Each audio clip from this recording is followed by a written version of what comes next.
Welcome to Zee money health show. मैं हूं नेहा बजाज और अपने हर शो में हम आपको मिलवाते हैं सुपर स्पेशलिस्ट और मेडिकल एक्सपर्ट से।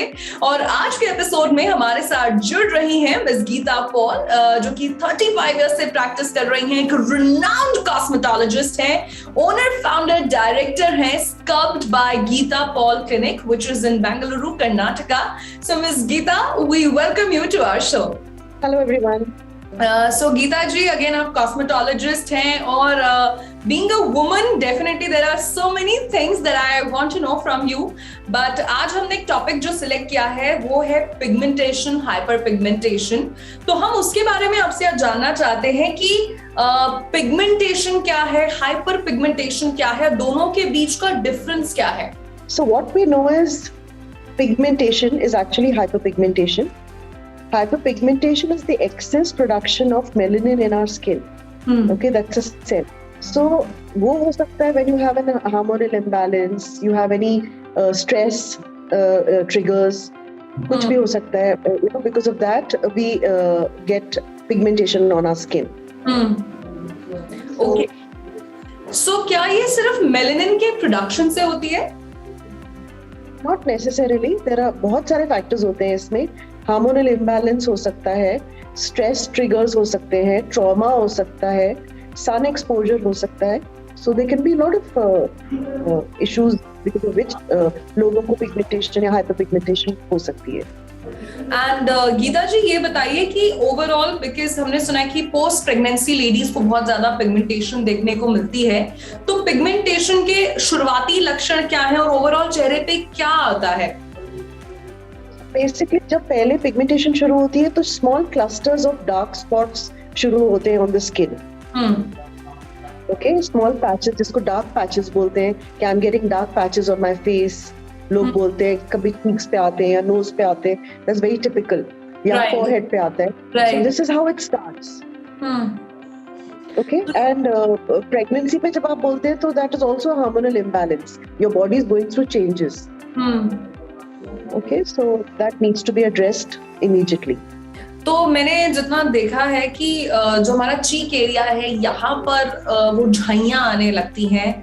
सो गीता जी, बिकॉज हम सब अपनी स्किन को लेकर, अपनी त्वचा को लेकर बहुत कॉन्शियस रहते हैं और चाहते हैं कि फ्लॉलेस स्किन हो, क्लियर स्किन हो, तो पिगमेंटेशन एक बहुत बड़ा दुश्मन है और आपके पास भी बहुत पेशेंट्स आते होंगे जो कंप्लेन करते होंगे. तो अगर कोई अपनी स्किन का ख्याल अच्छे से रख रहा है या रख रही है, और तब भी क्या पिगमेंटेशन होने के चांसेस हैं, या इसमें कोई हेरिडिटी का भी रोल है कि अगर पेरेंट्स को है तो बच्चों में भी आ जाती है?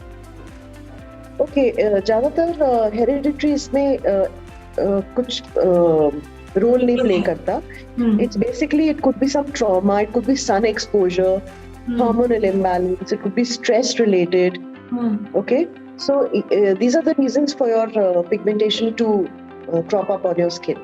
ओके, अच्छा गीता जी, क्या कोई पर्टिकुलर एज ग्रुप है कि उस उम्र में पिगमेंटेशन आनी शुरू होती है? क्या यंग लड़कियों में भी आती है ये? Yes, young लड़कियों में भी आ सकती है, but generally we see people when they're reaching menopause or they've had a drastic hormonal change like childbirth. Those are the times when we see, but generally we see it will be little older women that pigmentation starts to come in.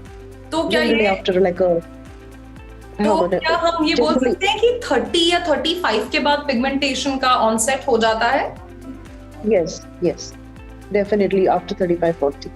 तो गीता जी, अभी हमने सारी problems को लेके बात की, pigmentation, झाइयाँ, मतलब makeup करो, कंसील करो, लेकिन अब हम क्लियर स्किन की बात कर रहे हैं. तो आप हमें ये बताइए कि इसका जो ट्रीटमेंट है, मेडिकेशन है, वो क्या है? क्या कुछ ऑइंटमेंट है, ओरल मेडिकेशन है? उसके बारे में हमारे व्यूअर्स को बताइए. So there are a lot of treatments that are there for pigmentation. Okay, and one of them is an IPL laser. All right. There are other lasers also available for pigmentation, which go to the deeper layers of the skin. Okay. Deep peels are also available in the market, which will help to eradicate your pigmentation. Along with that, you have to use a sunscreen, which is very, very important. So that pigmentation तो जाएगी, साथ में you can maintain it ताकि वापस ना आ जाए. Right, ये आपने बड़ी अच्छी बात बताई कि लेजर टेक्नोलॉजी के थ्रू पिगमेंटेशन पे काम किया जा सकता है, लेकिन लोग ये गलती करते हैं कि सनस्क्रीन नहीं लगाते हैं। और मैंने भी कहीं पढ़ा था कि अगर सनस्क्रीन नहीं लगाते हैं तो पिगमेंटेशन होने के चांसेस बढ़ जाते हैं या फिर वापस भी आ सकती है। अच्छा, तो गीता जी एक बात बताइए, मैंने भी अपनी लाइफ में एक बार पील्स से नाता जोड़ा है। मैंने ग्लाइकोलिक पील भी लिया है, सैलिसिलिक भी लिया है, बट मुझे भी पूरी जानकारी नहीं है, व्यूअर्स को भी नहीं है। तो हमारे व्यूअर्स को सैलिसिलिक और ग्लाइकोलिक पील के बारे में बताइए, कौन करवा सकता है और करवाने से पहले क्या ध्यान देना चाहिए? So firstly, when you're going in for a salicylic acid peel or a glycolic peel, you should know why you're doing it. Why is it required for you? So you should go to a dermatologist or a skin specialist who knows what skin condition you have. Right. So be very, very careful who you trust your skin with. Yeah. Mm-hmm. Secondly, I'm sure that there are so many people with so much of experience in the market, and they will be able to guide you well. Mm-hmm. Secondly, it's very important to take precautions while you're doing it. They can be done for glow also, just to enhance your skin color, feel, texture of the skin, right? Pigmentation, dark spots या tanning हो skin पे. So various reasons के लिए आप ये करवा सकते हैं. But the deeper the peel, the more deeper it's going to go to the skin layers to give you better result. Okay. So depend करता है आपको क्या, जैसे आपकी स्किन तो बहुत ब्यूटीफुल लग रही है. Thank you. तो अगर आप सिर्फ ग्लो के लिए करना चाहते हैं, you know, just to polish out your skin, you can just go for a party peel and, you know, be done with it. तो गीता जी ये बताइए कि something more. तो पिगमेंटेशन के लिए सैलिसिलिक पील अच्छा है या ग्लाइकोलिक पील अच्छा है? और जिसको पिंपल्स हैं या दाग धब्बे हैं, थोड़ा हमें आइडिया दीजिए ताकि पेशेंट्स या जो व्यूअर्स हैं उन्हें भी पता हो कि वो जो करवा रहे हैं वो सही है कि नहीं. So acne के लिए salicylic is definitely very good. It gives very good results. Yeah, and it depends also what kind of acne. You should show to, like I said, to a skin specialist to understand your skin and then guide you correctly. But salicylic is definitely very good for acne. अच्छा गीता जी, बहुत सारे ऐसे लोग हैं जैसे for example अब किसी का ऑनगोइंग स्किन ट्रीटमेंट चल रहा है, कोई ऑइंटमेंट लगाने के लिए या खाने के लिए, तो उसमें भी स्किन बहुत ड्राई हो जाती है, तो तब अगर पील करवाने जा रहे हैं तो क्या ये ओके है? स्किन को कोई नुकसान तो नहीं होगा पील से? डिपेंड करता है कि already what kind of treatment and what is the ingredient, आप किस चीज के लिए वो ट्रीटमेंट कर रहे हैं. अगर उसमें ऑलरेडी बहुत पीलिंग एजेंट्स हैं, so you can't do a peel over a peel. So it really depends on, you know, don't keep changing the doctor के एक जगह से एक चीज करा रहे हो, दूसरी जगह से दूसरी चीज. You go to one skin specialist and trust them with your skin and do your full treatment with them. So depends what is the treatment that you're doing. Okay, और पिगमेंटेशन के लिए क्या चीजें काम करती हैं पील्स में और कितने गैप से उसे करवा सकते हैं? कितनी सिटिंग्स या कितना टाइम हमें देना चाहिए? और पील के बाद के प्रिकॉशंस भी बताइए. So basically each peel के बीच में between 15 to 25 days होने ही चाहिए for your skin to recover. Okay, because in between your skin will peel. In the meanwhile, like I said, sunscreen is absolutely important so that your pigmentation never comes back and your results will stay on. Yeah, take care of your skin, keep yourself hydrated, you know, have a good diet along with that. सो गीता जी, आप ये बताइए कि अगर किसी को चीक area पे और चिन area पे और फोरहेड एरिया पे माइल्ड पिगमेंटेशन है, तो कौन सा पील उसके लिए ज्यादा एडवाइजेबल है? So a yellow peel is advised. It gives a very good result. You know, it gives a deep peeling also if done well. And pigmentation के लिए that's ideal, I think. Unless it's very deep, then you can go in for a laser. If you're talking about peels, yellow peel will give you very good results. And Gita जी, कोई भी जब नई चीज हमें पता लगती है तो मन में उसको लेकर कई मिथ्स होते हैं. तो ऐसा भी कुछ लोगों को लगता है कि पील्स हमारी स्किन को पतला कर देता है या रिंकल्स जल्दी आ जाते हैं, ये तो अच्छे नहीं है, ये तो केमिकल है. तो प्लीज जितने लोग हमें देख रहे हैं, ये मिथ जो है आप बताइए कि ये सही है या गलत है?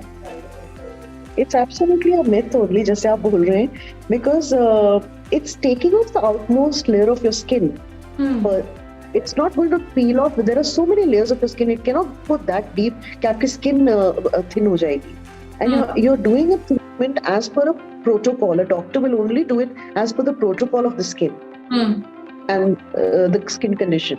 सो स्किन थिन होने का कोई इसमें वो चांस ही नहीं है, absolutely not. And you can absolutely go it for your skin peels if it's done correctly. तो गीता जी ने ये बताया कि आप जो भी पील कराएं एक अच्छे डॉक्टर के सुपरविजन में कराएं. स्किन पतली नहीं होती, रिंकल्स नहीं होते, और ऐसा नहीं है कि आपकी सारी स्किन की लेयर्स चली जाती हैं. ये बेसिकली अच्छा होता है. सो मैंने भी ऐसा पढ़ा है कि it's very good for exfoliation और हमारे चेहरे पर एक अच्छा निखार आता है.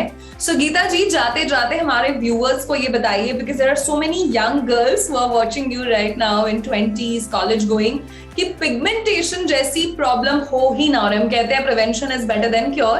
तो प्लीज कुछ पिगमेंटेशन अवॉइड करने के टिप्स शेयर कर दीजिए. So firstly, I would advise the young girls to keep yourself well hydrated, have a well balanced diet, keep your skin clean, never sleep with makeup on. You know, have a good skincare routine. It's very important. आपकी कोई भी as हो, चाहे young girls हो चाहे older हो, you must have a skincare routine. Yeah, use a sunscreen every single day, whether you're out of the house or not. Keep your skin protected. Okay. And yeah, and if you and there can be some, you know, girls, younger generation girls and boys might have stress related issues also. Go and see a therapist. Get yourself healed. Keep your skin glowing. और गीता जी ने हमें ये बताया कि जरूरी नहीं है कि आप घर से बाहर निकले तभी आपको सनस्क्रीन लगाना है. अगर आप घर में भी हैं तो भी सनस्क्रीन जरूर लगाइए. तो thank you so much Geeta ji. लेकिन जाते जाते हमारा एक सेगमेंट है tip of the day. So कोई भी एक tip for clear skin, any one tip जो आप सभी व्यूअर्स को देना चाहें. Exfoliate your skin regularly. Do a skincare routine, a deep skincare routine every week. Put a mask, steam your skin. Use exfoliator every week and keep your skin well nourished. Okay, so यहाँ पर गीता जी ने बताया कि exfoliation करना है, skin care regiment follow जरूर करना है, वीकली अपनी स्किन पर थोड़ा ध्यान देना है, कुछ एक्स्ट्रा मिनट ही तो निकालने हैं. So thank you so much Geeta ji, आप हमारे शो में जुड़ी और इतने अच्छे स्किन केयर टिप्स आपने शेयर किए. और जितने लोग पिगमेंटेशन से जुड़े सवालों के जवाब ढूंढ रहे थे, आई एम श्योर आपको भी वो जवाब मिल गए होंगे. So thank you so much Geeta ji. Thank you so much. Thank you for having me. तो ये थी गीता जी जिन्होंने हमें बताया कि पिगमेंटेशन से बचना आसान है, कोई डिफिकल्ट नहीं है. और हर चीज जो केमिकल है जरूरी नहीं कि वो खराब है. ये जितने भी मिथ्स हैं वो आज सारे क्लियर हो गए हैं. तो गाइस, इसी के साथ मैं नेहा बजाज आपसे लेती हूँ इजाजत, लेकिन आपसे मिलूंगी जी मानी हेल्थ शो के एक नए एपिसोड में नए सुपर स्पेशलिस्ट, नए मेडिकल एक्सपर्ट के साथ. Till then stay tuned and keep watching Zee money health show. अच्छी सेहत हमारा वादा.